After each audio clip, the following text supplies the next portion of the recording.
The derelict cabin stood hunched against the pines, a skeleton of sagging timbers and broken windowpane teeth.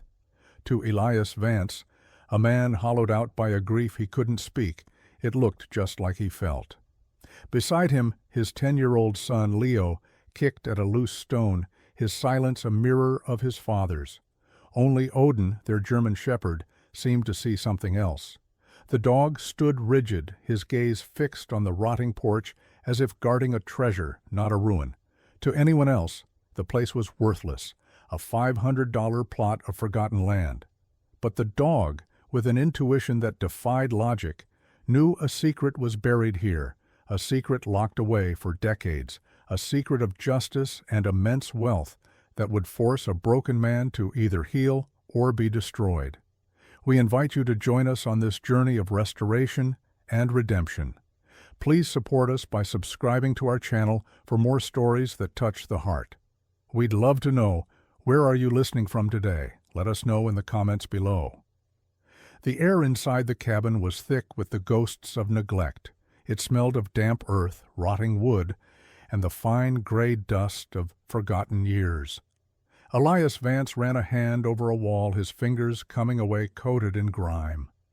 For 2 years since Amelia's death, he and Leo had been adrift, moving from one sterile apartment to the next, each a temporary shelter that never felt like a home. He was a former Green Beret, a man trained to build, to secure, to create order from chaos, yet his own life was a shambles. The hit and run that had stolen his wife was a cold case, a file gathering dust in some precinct office, and the injustice of it was a constant low-grade fever in his blood. He had looked at the peeling "for sale" sign, the absurdly low price of $500, and saw not a liability, but a mission, a war he might actually be able to win. Leo, who hadn't truly smiled since his mother was gone, looked around the decaying main room with wide, uncertain eyes. "Dad? It's broken." Elias knelt, his knees cracking. He put a hand on his son's shoulder, the gesture feeling rusty and unfamiliar. "Everything can be fixed, Leo, everything." It was a lie, and they both knew it. You couldn't fix death. You couldn't rebuild a memory. But you could replace a rotted floorboard. You could glaze a window. You could fight back against the decay, one nail at a time. And so he'd handed over the cash, all he could spare, and bought their ruin. Odin seemed to approve. The dog, who had been restless and anxious in their string of city apartments, was unnervingly calm here. He patrolled the property line with a quiet dignity, his presence a silent promise of security. That first night, as rain drummed a mournful rhythm on the leaky roof, Elias lay awake on a cot, Leo breathing softly on another one nearby. He listened to the house groan and settle, a litany of aches and pains that echoed his own. He wasn't just fixing a cabin, he was trying to build a fortress for his son, a place where the world couldn't hurt them anymore. But as he stared into the oppressive darkness, a familiar cold dread seeped into him. He was running from a memory, but the ghost of Amelia, of the life they were supposed to have, was here with them, lingering in the shadows of their broken new home. He was a man trained for any enemy he could see, but his true enemy was the one inside him, the one that whispered he had failed the one person he had sworn to protect. The work began at dawn. It was brutal, punishing labor, the kind that left his muscles screaming and his mind blessedly empty. Elias attacked the cabin with a methodical fury, tearing out warped floorboards and pulling down plaster that crumbled like stale bread. He was deconstructing the decay, stripping the structure back to its solid bones.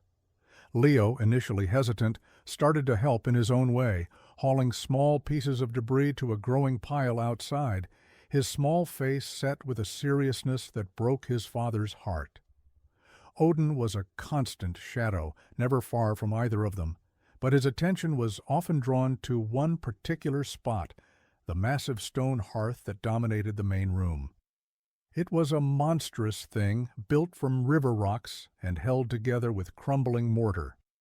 Odin would lie before it for hours, his head on his paws, occasionally letting out a low, guttural whine and nudging one specific dark stone near the base with his nose. Elias ignored it at first, attributing it to the dog sensing mice or some other pest. His focus was on the bigger problems, the gaping hole in the roof, the windows that wouldn't close. But Odin was persistent. One afternoon, as Elias was wrestling with a stubborn support beam, the dog began to bark, a sharp, insistent sound he rarely used. He ran to the hearth, pawed at the loose stone, and looked back at Elias, his intelligent eyes pleading. All right, I get it," Elias grumbled, setting down his crowbar. He was tired, covered in a film of sweat and sawdust, but he trusted his dog's instincts. He'd relied on them more than once in situations where his own senses had failed him. He knelt by the fireplace, the stones cool against his knees. The rock Odin had indicated was darker than the others and felt loose to the touch. He wedged the tip of the crowbar into the crumbling mortar around it. With a grunt of effort, he leveraged it out. The stone came free with a gritty screech, revealing a dark square cavity behind it. Inside, nestled in a bed of what looked like dry moss, was a small metal box, tarnished with age and bound with a simple but sturdy lock. Leo, drawn by the noise, peered over his father's shoulder. "What is it, Dad? Treasure?" Elias lifted the box. It was heavier than it looked. A cold thrill, the first real feeling other than grief or exhaustion he'd felt in years, shot through him. He shook it gently. Something shifted inside with a soft, muffled thud. It wasn't the jingle of coins. It was something else. He looked from the box to Odin, who sat back on his haunches, panting lightly, a look of profound satisfaction on his canine face. The cabin, which had felt empty and haunted, suddenly felt different. It held a secret, and his dog, his silent, loyal partner, had just handed him the key. The lock on the metal box was old but well made, a testament to a craftsman's skill. Elias didn't want to force it and destroy the mechanism. Instead, that evening, under the flickering light of a single battery-powered lantern, he retrieved a small, worn leather roll from his old military footlocker. Inside was a set of precision tools, instruments he'd used for everything from field stripping a rifle to disarming sophisticated electronics. His hands, calloused and sore from the day's labor, felt clumsy at first, but then the old muscle memory took over. The familiar weight of the tension wrench, the delicate probing with the pick, it was a language he understood. The world narrowed to the tiny, intricate space inside the lock. He could feel the faint clicks as the pins aligned, one by one.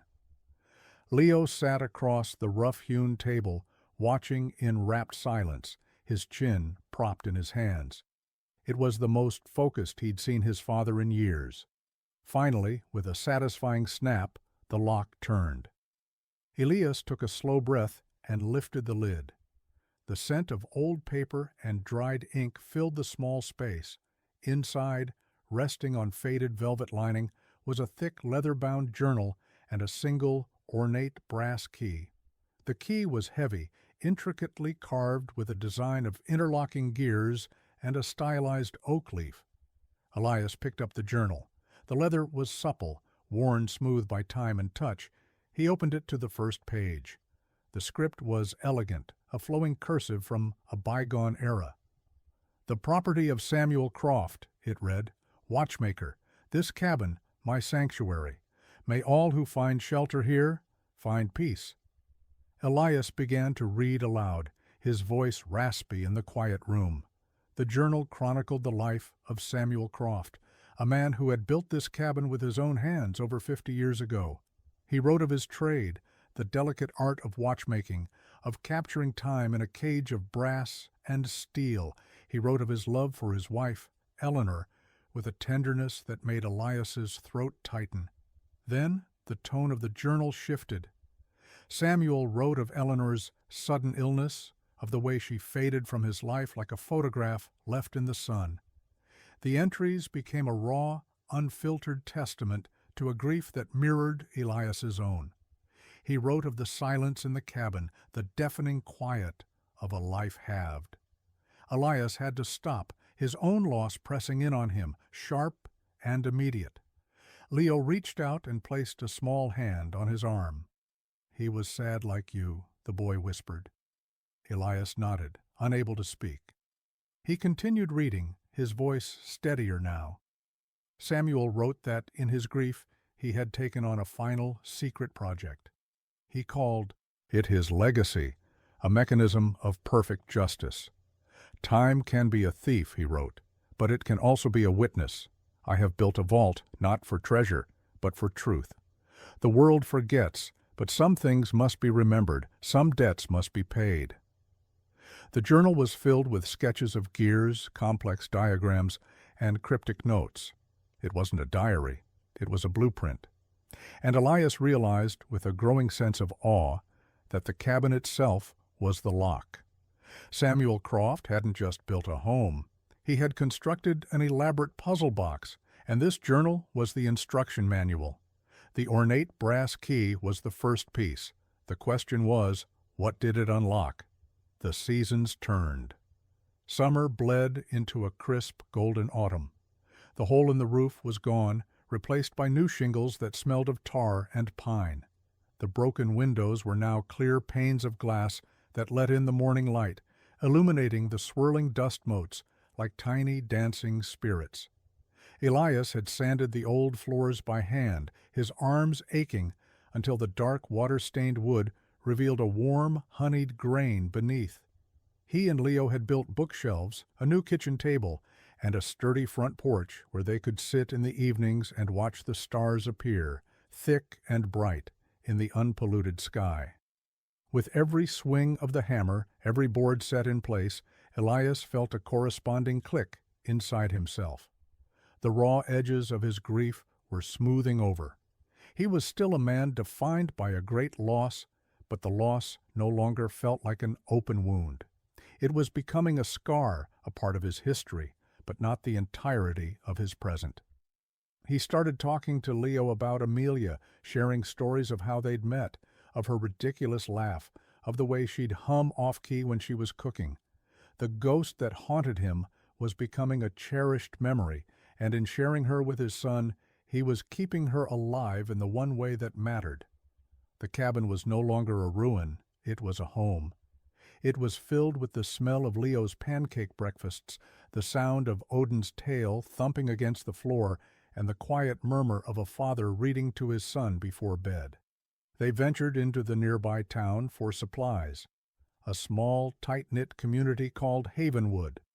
At first, the locals were wary of the grim-faced man and his quiet son who had bought the old Croft place, a property long considered haunted or cursed. But they saw the transformation, the smoke curling from the chimney, the new porch swing. They saw Elias helping Mrs. Gable carry her groceries and Leo playing with the other kids in the town square. Slowly, they were accepted. Elias found himself having conversations that weren't about what he needed to buy, but about the weather, about fishing spots, about life. It was a fragile piece, a tentative step back into the world, but it was real.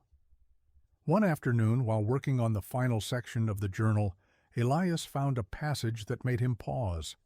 Samuel Croft wrote about a whispering wall on the north side of the cabin, a place where the gears of truth await their final turn.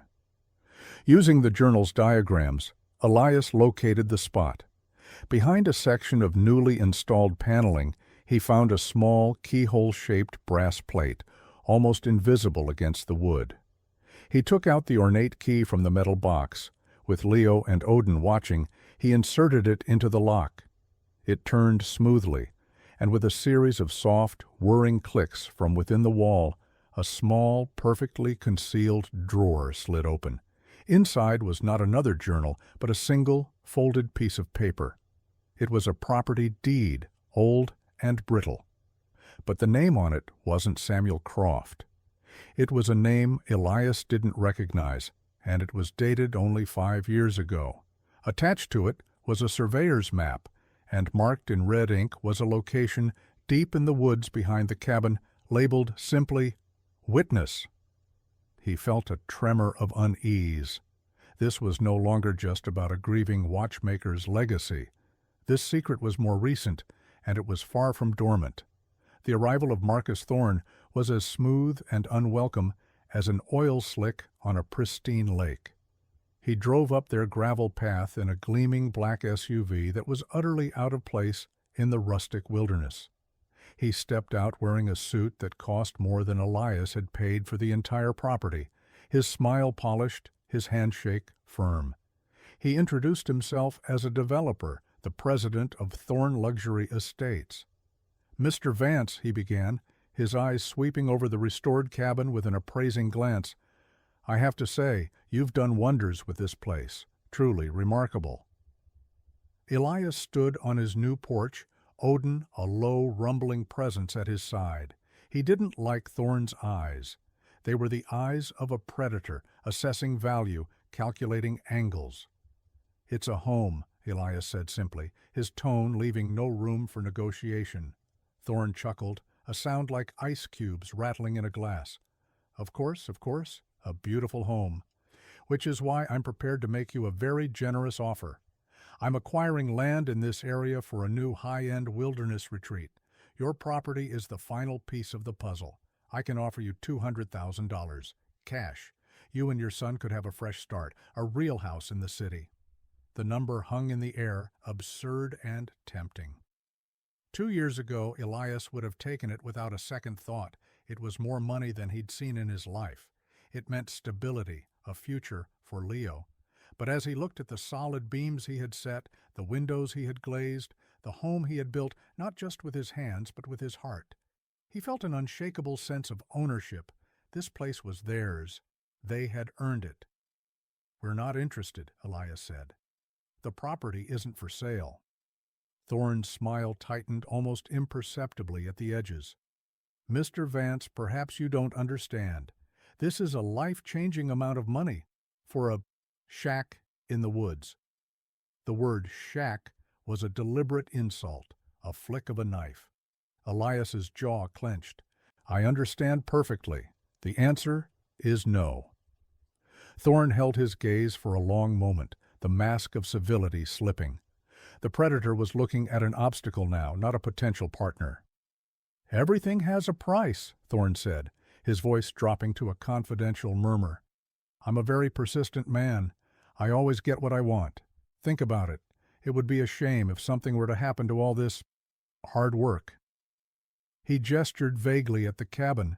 It wasn't a suggestion. It was a threat, wrapped in the language of business. He got back into his SUV, the engine purring to life. As he drove away, dust kicking up from the tires, Elias felt a cold dread settle in his stomach. He had spent 2 years building a fortress against the ghosts of his past. He hadn't realized he would have to defend it from the monsters of the present. The threats started subtly. A week after Thorne's visit, Elias found the rope to the porch swing sliced clean through. A few days later, the fuel line on his old pickup truck was cut. They were acts of petty vandalism, impossible to prove, designed to unnerve him, to remind him of his isolation. He patched the fuel line, his knuckles scraping against the truck's undercarriage, his mind racing. This was a classic intimidation tactic designed to create a sense of helplessness, of constant, low-level fear. He had seen it used in war zones a dozen times. At night, he would wake at the slightest sound, the snap of a twig, the hoot of an owl, and lie there listening, his heart pounding a frantic rhythm against his ribs. The peace he had so carefully constructed was fracturing. Odin was on high alert, his ears constantly swiveling, a low growl perpetually vibrating in his chest. The dog would spend hours staring into the dark woods that bordered their property, a silent, furry sentinel. Leo felt the tension, too. He grew quiet again, staying close to the cabin, his earlier tentative confidence evaporating. "Is that bad man coming back, Dad?" he asked one evening, his voice small. "No one is going to hurt us, Leo," Elias promised, the words feeling like ash in his mouth. He was lying. He knew Thorne would be back. This was just the softening up phase. The real assault was was yet to come. The final straw came one morning when Elias went to the small well house he'd repaired. The heavy wooden lid had been thrown aside, and floating in the clear water was a dead raven. The message was unmistakable. Death, corruption, a warning. The quiet rage that had been simmering inside him for 2 years, the rage from Amelia's death, the rage of his own helplessness, now had a focus. It had a face and a name, Marcus Thorne. That night Elias didn't sleep. He sat at the kitchen table, the journal of Samuel Croft open before him, the surveyor's map spread out under the lamplight. The name on the deed, the one that wasn't Croft's, was for a shell corporation. He'd done enough intelligence work in his past life to know how to follow a paper trail. Few hours of searching on his laptop, routing through public records and business filings, and he found it. The corporation was a subsidiary of another, which was owned by a larger holding company, and the sole director of that holding company was Marcus Thorne. Thorne hadn't just wanted the land. He had tried to buy it 5 years ago, and for some reason, the deal had never been completed. Samuel Croft's puzzle was no longer a historical curiosity. It was an active threat to a powerful and ruthless man. Elias looked at the red circle on the map, at the word witness. He knew he had to go there. He had to find what Croft had hidden, what Thorne was so desperate to possess or destroy. The fight had come to him, and now he was going to take it back to them. Elias waited for the new moon, for a night when the darkness in the woods would be absolute. He left Leo with Mrs. Gable in town, telling her only that he had some late-night work to do on the property, a lie that tasted bitter. He couldn't risk taking his son with him. As he prepared, his old training took over, a familiar and comforting ritual. He dressed in dark, durable clothing, checked the batteries in his high-powered flashlight, and strapped a heavy fixed-blade knife to his belt. He wasn't a soldier anymore, but the instincts remained, sharp and honed. Odin stood by the door, whining softly, knowing this was not a routine walk. "Stay here. Watch the house," Elias commanded. The dog sat, but his eyes, filled with a worried intelligence, followed Elias as he slipped out the back door and melted into the trees. The woods were a different world at night. Every rustle of leaves, every snap of a twig, sounded like a footstep. Elias moved with a practiced silence, his feet finding purchase on the uneven ground, his senses on high alert. He followed the map, navigating by the faint glow of his phone's compass and the memory of the terrain he'd spent months exploring. The spot marked Witness was a small, rocky outcropping, unremarkable from a distance. As he got closer, he saw it, a flat granite slab that looked too perfectly square to be natural. It was the entrance to a small cave or cellar. He found the edge and, with considerable effort, pried it open. A wave of cool, musty air washed over him. He shone his flashlight into the darkness. A short flight of stone steps led down into a small, dry chamber. In the center of the chamber was a heavy oak chest. It wasn't locked. His heart hammered against his ribs as he lifted the lid. Inside he found not gold or jewels, but a collection of meticulously labeled items. There was a small, high-quality film camera from the 1970s. Beside it were several canisters of undeveloped film, and there was another journal, this one much smaller than the first. It was Samuel Croft's final testament. Elias sat on the cold stone floor and began to read. Croft wrote that shortly after his wife's death, he had become a recluse, often wandering the woods at night, unable to sleep. One evening, he witnessed a clandestine meeting near this very spot. He saw a young, arrogant man exchange a briefcase full of money with 2 other men. Something about the deal felt wrong, so he had photographed it from a distance with his camera. Days later, he heard news of a local bank robbery in a neighboring county, a violent affair where a guard was killed.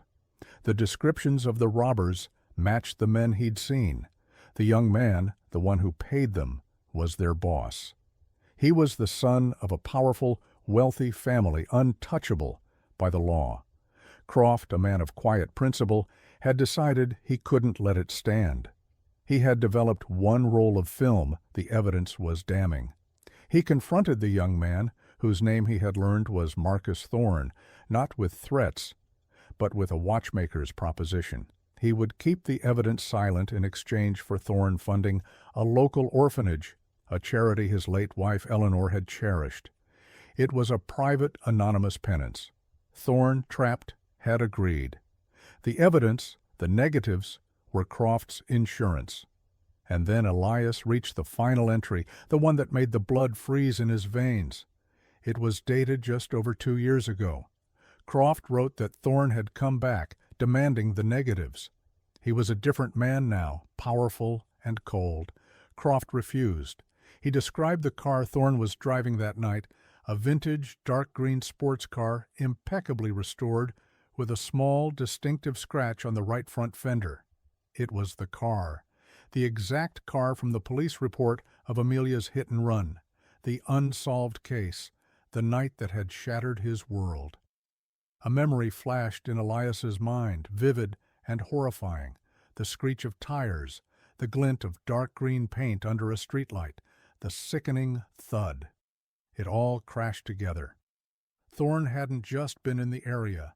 He had been fleeing his confrontation with Croft, driving recklessly, angrily. He had hit Amelia, he had left her to die on the side of the road, and he had gotten away with it. The fight for the cabin, the land, the secrets, it was all a lie.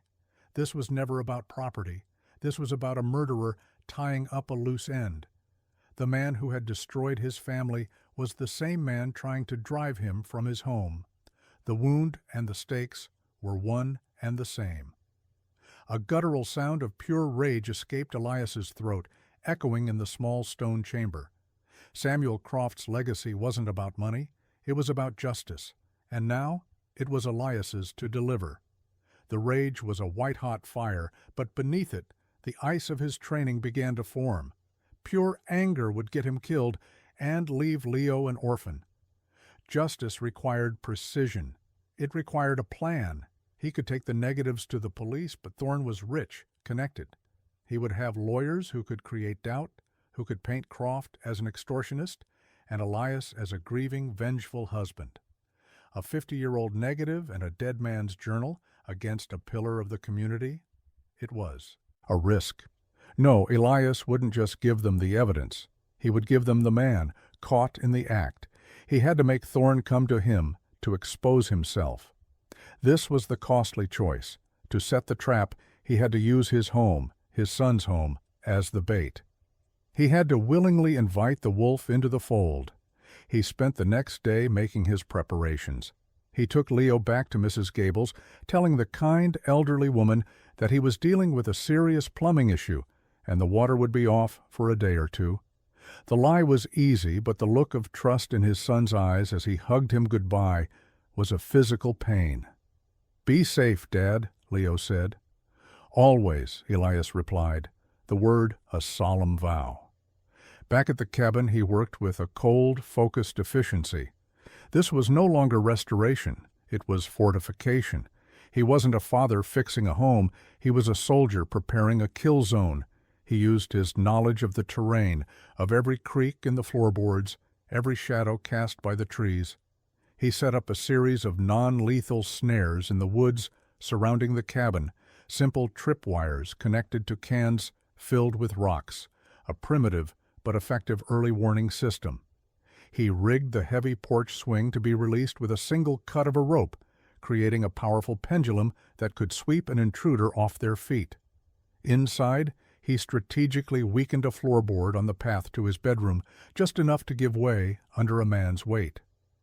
He arranged the furniture to create choke points. He placed a powerful strobe flashlight, a disorienting tool he'd used in night raids, on a high shelf, aimed at the front door. He took the undeveloped canisters of film from Croft's chest and placed them in the empty metal box from the hearth, leaving it conspicuously on the kitchen table. The bait. Then he made the call. He found the main number for Thorn Luxury Estates and asked for the man himself. "Thorn," the voice answered, clipped and impatient. "I have what you've been looking for," Elias said, his voice flat and cold. "The Croft negatives, all of them." There was a sharp intake of breath on the other end of the line. "Meet me at the cabin, tonight, midnight, come alone, and you can have them. No more trouble." He didn't wait for a reply. He hung up. The trap was set. He sat in the darkened living room, his knife on the table beside him, and waited. The familiar adrenaline, the heightened senses, the calm that precedes a storm, it all came back to him. He was no longer just a grieving father, he was a hunter, and tonight the prey was coming to him. Odin sat at his feet, a silent statue, his ears twitching, his gaze locked on the front door. He could feel the tension, the impending violence. He rested a hand on the dog's powerful head, drawing strength from his unwavering loyalty. The first tripwire rattled at 11:58 p.m., a cascade of stones clattering in a can from the eastern edge of the woods. Elias didn't move. He sat in his chair, cloaked in shadow, the cabin utterly dark and silent. He heard muffled curses, the sound of more than one person moving through the underbrush. "Come alone," he'd said. He never expected Thorn to listen. The front porch creaked. Then a heavy shoulder slammed against the door. The new lock he'd installed held firm. Another slam, and the wood splintered. Two figures burst in, bulky silhouettes against the faint moonlight. They weren't Thorn, hired muscle. As the first man stepped forward, Elias triggered the strobe light. The room was instantly filled with a blinding, disorienting series of flashes. The men recoiled, momentarily blinded, their night vision destroyed. In that instant, Elias moved. He was a blur of motion, using their confusion to his advantage. He swept the leg of the first man, sending him crashing to the floor. He brought the heel of his boot down hard on the second man's knee, eliciting a scream of pain. It was brutal, efficient, and over in seconds. He dragged the two groaning men to the side and bound their hands and feet with zip ties he'd prepared. Then he switched off the strobe and waited in the silence again. A few minutes later, Thorn appeared in the shattered doorway, a pistol held cautiously in his hand. He saw his two downed men, and his eyes narrowed, scanning the darkness. "Vance, I know you're in here. Give me the box and I'll let you walk away." Elias remained silent, a ghost in his own home. He could hear Thorn's footsteps, slow and careful, as he moved deeper into the room. He saw the glint of the metal box on the table. Thorn edged toward it, his gun sweeping the room. He was almost there. Elias whistled, a single sharp note. From the darkened hallway, Odin exploded into action. He was not a pet now, he was a weapon, 110 pounds of focused fury. He hit Thorn's gun arm like a missile, the impact sending the pistol skittering across the floor. Thorn cried out in pain and surprise, staggering back. But he was a fighter. He recovered quickly, kicking the dog away and lunging for the gun. Elias used the distraction. He vaulted over the kitchen table, tackling Thorn from the side. The two men crashed to the floor in a tangle of limbs. Thorn was strong, fueled by desperation. He landed a solid punch to Elias's jaw, making his head ring. Elias grunted, driving his elbow into Thorn's ribs. They rolled across the floor, grappling for control. Thorn's hand closed around a heavy iron poker from the hearth. He raised it, his face a mask of murderous rage, ready to bring it down on Elias's skull. Elias caught his wrist, straining, their muscles trembling with the effort. He was losing ground. Thorn was younger, heavier. The poker inched closer to his temple. Suddenly, there was a savage snarl. Odin, recovering, launched himself again. This time he didn't go for the arm, he went for the throat. His jaws didn't close, but the message was clear. His teeth grazed the skin, and a low, terrifying growl rumbled from his chest, a promise of lethal force. Thorn froze, his eyes wide with terror. The poker slipped from his nerveless fingers and clattered to the floor. The fight was over. Odin held him there, pinned and helpless. until the flashing blue and red lights of the sheriff's car washed through the windows, bathing the scene in a spectral glow.